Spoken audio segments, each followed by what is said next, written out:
오늘 우리에게 주시는 하나님의 말씀은 시편 91편 9절에서 16절까지입니다.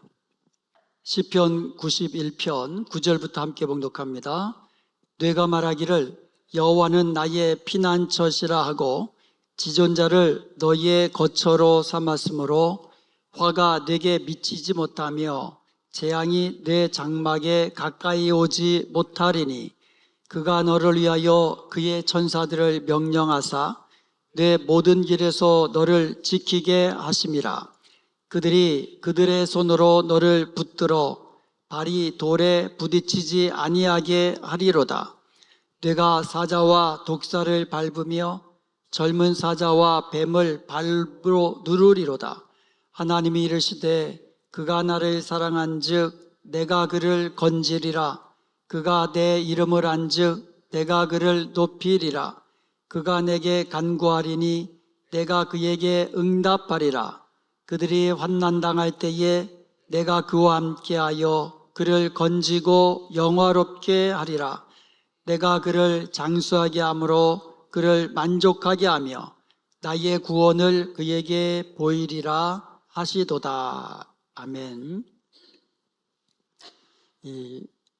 오늘 그 본문 말씀은 아주 특별한 말씀이에요. 그 중에서도 14절부터 16절까지 말씀은 하나님이 이르시되라고 시작하거든요. 그렇기 때문에 하나님께서 직접 하시는 말씀이에요. 하나님이 이르시되. 그런데 원래 원문에는 하나님이 이르시되라는 말이 없어요. 그런데 영어 성경 NIV 성경하고 그 다음에 우리 개역개정, 개역 한글, 이 한글 성경에는 The Lord said, 하나님이 이르시되라는 말을 집어넣어서 번역한 거예요. 왜 그렇게 번역을 했냐면 하나님이 이르시되라고 이 말에 넣는 것이 이 성경을 이해하는 데, 시편 91편을 이해하는 데에 훨씬 도움이 됩니다. 왜냐하면 1절부터 13절까지 그는, 나는 이라는 주어가 나와요. 그런데 14절부터 나오는 그는, 나는 이라는 주어하고 완전히 반대가 돼요. 그러니까 하나님이 이르시되 그가 나를 사랑한즉 그랬는데 만약에 하나님이 이르시되라는 말이 없으면 그가 누군지 앞에 하고로 완전히 달라지는 거예요. 그가 나를 사랑한즉. 그러니까 여기서 내가 하나님이 되는데 그 앞에 보면은 반대가 되는 거예요. 그 분이 하나님이시고 나는 이 시편 91편을 기록한 저자가 되는 거거든요. 그렇기 때문에 하나님이 이르시되라는 말을 넣어야 성경을 읽어 나가는 데 있어서 굉장히 해석에 도움이 됩니다. 그리고 또 하나는 14절부터 16절까지 말씀이 하나님의 말씀이신 것을 분명하게 하기 위해서 하나님이 이르시되 그가 나를 사랑한즉 내가 그를 건지리라. 그가 내 이름을 안즉 내가 그를 높이리라. 이렇게 해서 하나님께서 하시는 말씀임을 더 분명히 하기 위해서 하나님이 이르시되라는 말을 넣어서 번역한 겁니다. 여러분, 하나님이 말씀하시면 그대로 됩니다. 아멘.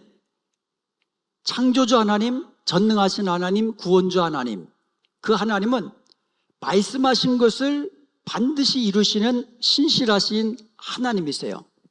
그런 하나님이 오늘 본문에서 우리에게 약속하신 것이 있습니다. 내가 너를 건지겠다. 내가 너를 높이겠다. 내가 너에게 응답하겠다. 너가 환난 당할 때에 내가 너와 함께하여 너를 건지고 영화롭게 하겠다라고 분명히 약속하고 계십니다. 그런데 이것은 단순한 위로의 말씀이 아니에요. 우리가 보통 어려움 당한 사람에게 보면 잘 될 거야, 잘 될 거야 그러잖아요. 그런데 이 하나님의 말씀은 그렇게 위로하는 단순한 위로의 말이 아니라는 거죠. 하나님의 말씀은 선언입니다. 반드시 이루어질 약속이에요. 그래서 우리가 하나님의 약속을 믿고 기도하고 믿음으로 행할 때 하나님의 약속대로 반드시 우리에게 임하는 것을 믿으시기 바랍니다. 그렇다면 이 놀라운 약속의 말씀은 과연 누구에게 주시는 것일까요? 이게 중요하지 않겠어요? 하나님이 건지시고 하나님이 높여주시고 하나님이 응답하시고 하나님께서 환난 중에 함께하여 건지고 영화롭게 하는 그 사람이 누구냐? 이게 중요한 거 아니겠습니까? 1절과 9절에 보면 그 사람은 바로 지존자를 거처로 삼는 자라는 것을 알 수가 있어요. 지존자를 거처로 삼는 자. 1절에 보니까 지존자의 은밀한 곳에 거주하며 전능자의 그늘 아래 사는 자요. 그러니까 지존자의 은밀한 곳에 거주하는 사람은 바로 전능자의 그늘 아래 사는 자라는 거예요. 그리고 9절에 보니까 네가 말하기를 여호와는 나의 피난처시라 하고 지존자를 너의 거처로 삼았으므로 이렇게 됐어요. 지존자를 거처로 삼는 자가 바로 하나님의 약속된 이 축복을 누리는 자라는 거죠. 여기서 지존자라는 말이야. 지존자. 히브리어로 엘리온이라는 말, 엘리온, most high. 가장 높은, 지극히 높은이라는 뜻이에요. 본문에서는요, of the most high, 지존자의, 지극히 높은 자의 라는 뜻으로 사용된 거예요. 엘리온이라는 하나님의 이름이 가장 먼저 사용된 성경이 창세기 14장 18절이에요. 창세기 14장 18절에 보니까 살레망 멜기세덱이 떡과 포도주를 가지고 나왔으니 그는 지극히 높으신 하나님의 제사장이었더라. 여기서 지극히 높으신 엘리온이라는 말이 여기서 처음 등장합니다. 성경에서. 아브라함 당시에 메소포타미아 연합군하고 가나안 지역의 연합군하고 큰 전쟁이 일어났어요. 이때에 가나안 연합군이 패배를 합니다. 그리고 이 패배할 때에 소돔 성에 살았던 롯의 가족도 이때 포로로 끌려가는 거예요. 그리고 이 소식을 들은 아브라함이요, 집에서 길리고 훈련된 318명을 데리고 단까지 쫓아가 가지고는 그들을 쳐서 무찌르고 빼앗겼던 모든 재물을 다 되찾아오고 조카 롯과 그의 가족과 그에게 속한 재물까지도 다 찾아옵니다. 그리고 돌아오는 길에 살레망 멜기세덱이 떡과 포도주를 가지고 나왔는데 그를 가리켜서 이렇게 말합니다. 지극히 높으신 하나님의 제사장이었더라. 지극히 높으신 하나님, 엘리온이라는 거예요. 엘은 하나님이라는 뜻이고요, 엘리온, 지극히 높으신.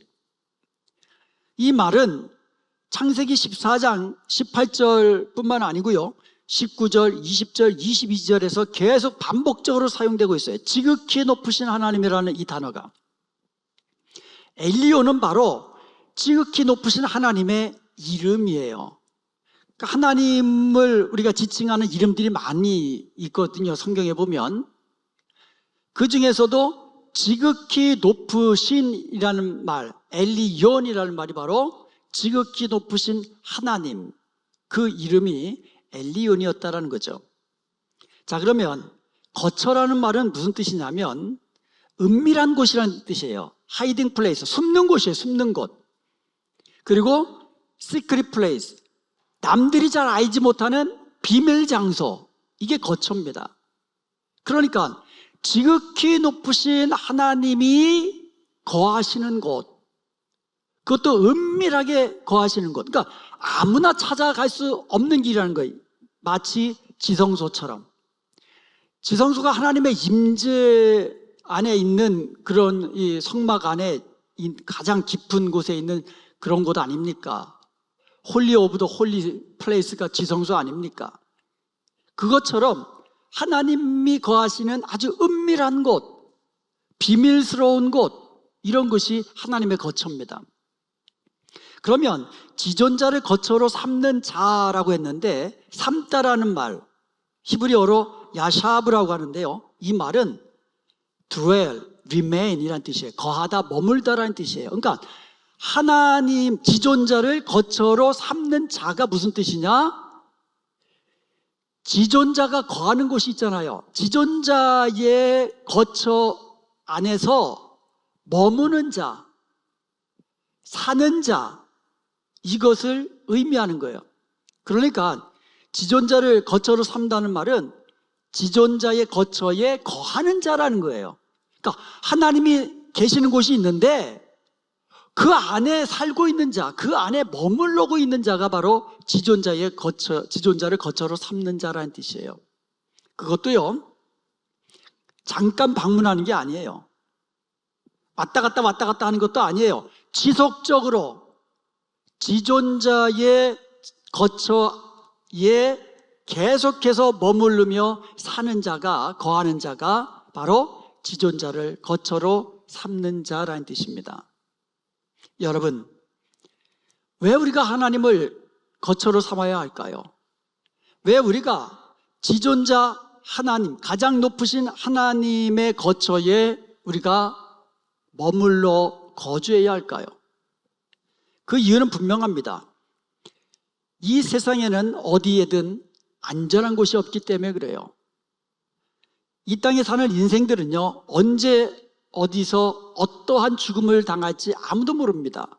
그리고 언제 고난의 문제, 재앙이 닥칠지 아무도 모른다는 거예요. 오늘 시편 91편에는요, 우리 인생들이 이 땅에 살면서 당하는 어떤 고난의 문제, 재앙들을 몇 가지로 열거해 놓고 있어요. 3절에 보니까 이는 그가 너를 새 사냥꾼의 올무에서와 심한 전염병에서 건지실 것이다 그랬어요. 우리는 올무와 전염병과 같은 보이지 않는 위험 속에 살고 있습니다. 여러분, 올무는 안 뛰는데 숨겨놓는 거 아닙니까? 덫 아닙니까? 덫. 짐승을 잡을 때 덫을 놓을 때 짐승이 보이지 않게 덫을 설치하잖아요. 그 다음에 전염병, 눈에 보입니까? 눈에 보이지 않게 은밀히 스며드는 게 전염병 아닙니까? 그런 위험 속에 있고요. 그리고 재앙은요, 낮밤을 가리지 않습니다. 5절에 보니까 너는 밤에 찾아오는 공포와 낮에 날아드는 화살과 이렇게 되어 있어요. 밤낮으로 우리를 두렵게 하는 일들이 있습니다. 6절에도 보니까 어두울 때 퍼지는 전염병과 밝을 때 닥쳐오는 재앙을 두려워하지 아니로다.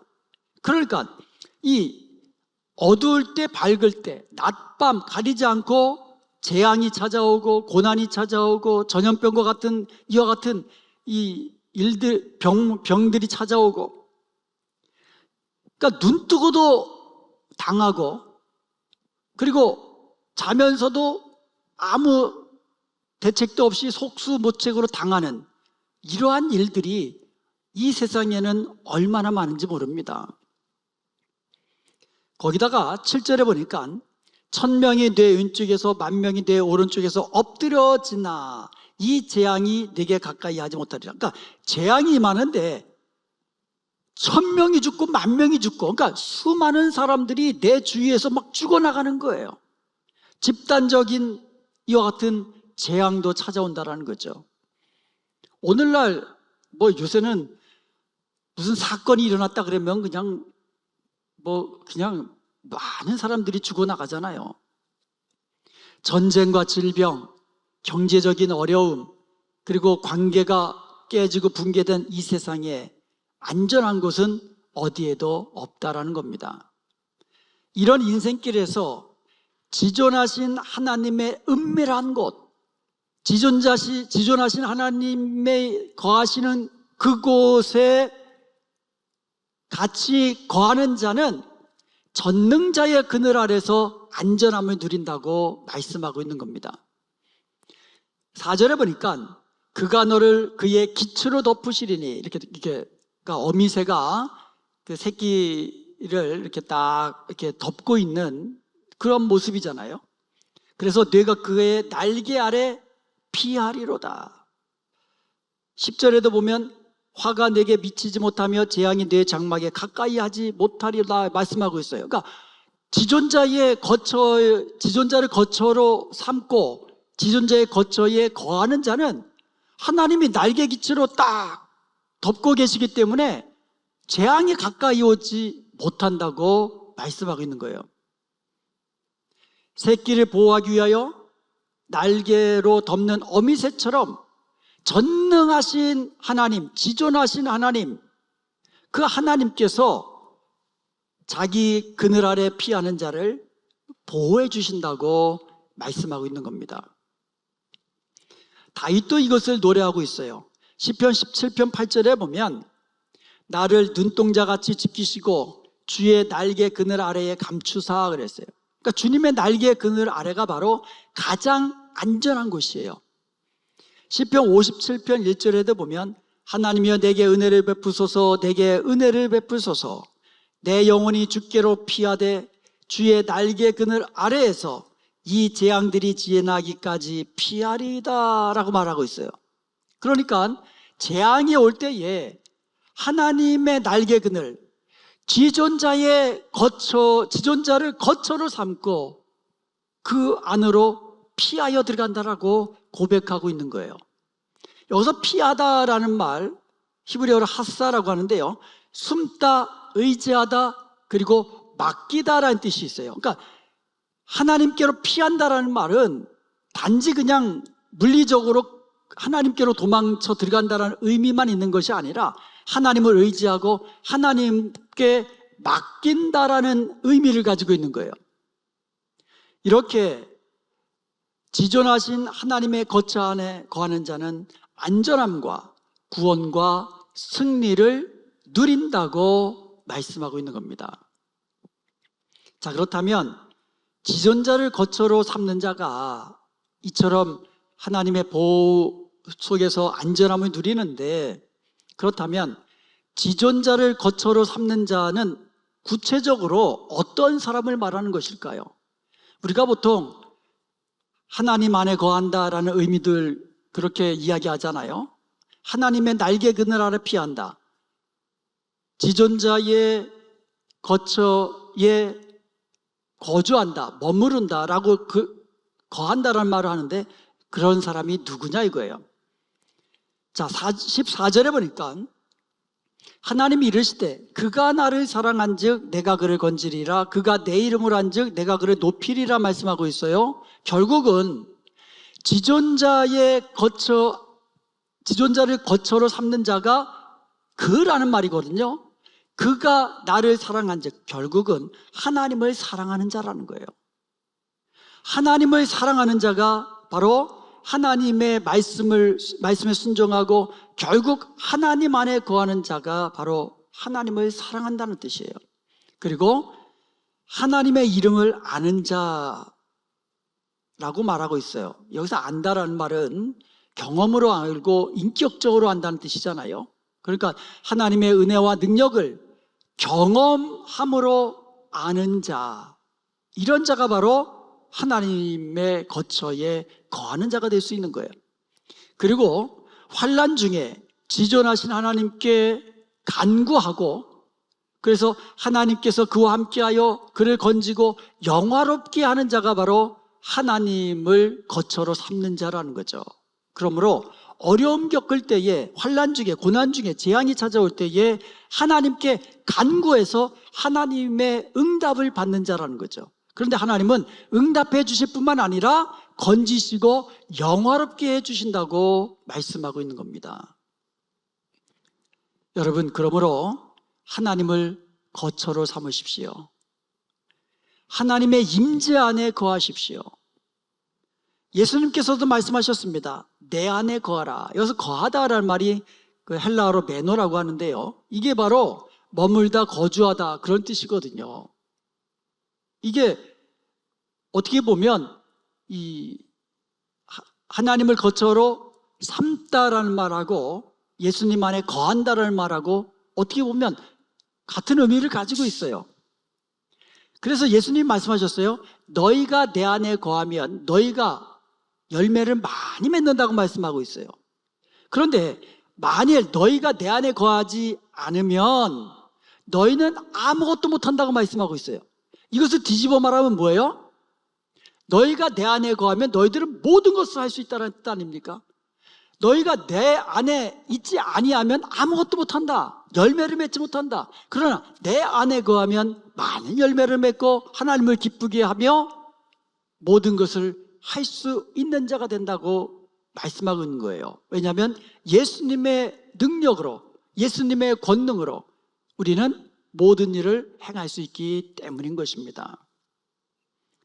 지존하신 하나님을 거처로 삼으십시오. 지존하신 하나님이 거하시는 곳에 머물러 계십시오. 예수님 안에 뿌리를 내리시고 흔들리지 않고 항상 예수님 안에 거하십시오. 그리하여서 하나님의 보호하심과 인도하심과 또 주님 안에서의 참된 기쁨과 평강을 누리며 무엇보다도 우리가 기도하여 응답받고 하나님께서 우리를 건지시고 영화롭게 하시는 놀라운 축복을 누리는 복된 저와 여러분들이 되시기를 주님의 이름으로 축원드립니다.